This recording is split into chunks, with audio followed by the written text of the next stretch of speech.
дар ҳудуди маркази саломатӣ 4 бунгоҳи саломатӣ аст. Бунгоҳи саломатӣ Деҳнора, Худгифт, Боло, Ланглифт, Деҳавз.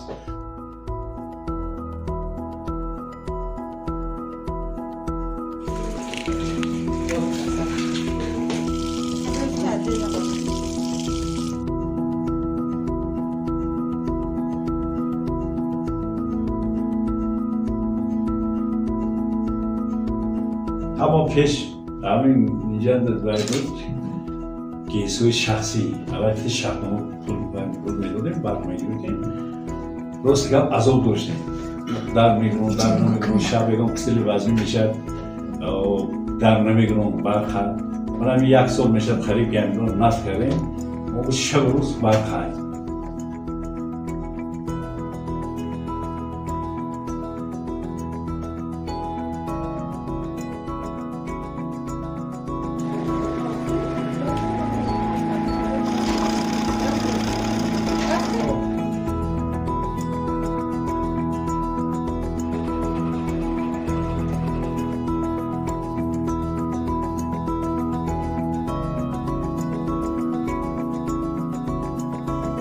ماشین‌های کارخانه ما پیشتر هم بودن و خاطره که ما از همین برق ترخیصی میکشیدیم ما نمیتوانستیم که این کارخانه را کار فرمیده ماشین‌ها را استفاده کنیم.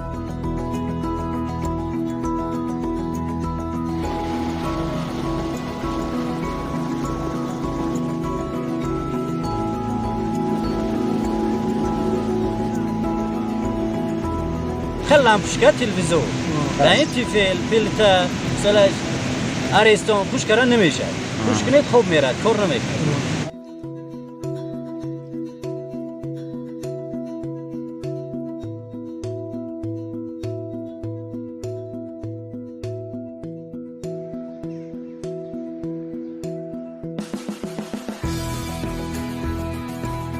یک سال 12 ماه باشد همین خدا دوگه 6 ماه زمستان وقتی که این دستگاه ها زمستان آفتاب نقد باشد همه کاری که تابستان زمستان